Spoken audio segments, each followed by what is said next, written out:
दिल्लीतील प्रसिद्ध लवकुश रामलीलामध्ये रावणाची पत्नी मंदोदरीचे पात्र पूनम पांडे साकारणार आहे।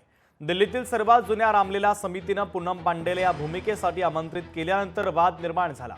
विश्व हिंदू परिषदेने पूनम पांडेला विरोध केला असून या निर्णयामुळे सांस्कृतिक आणि धार्मिक भावना दुखावल्या जाऊ शकतात असं म्हणणं आहे।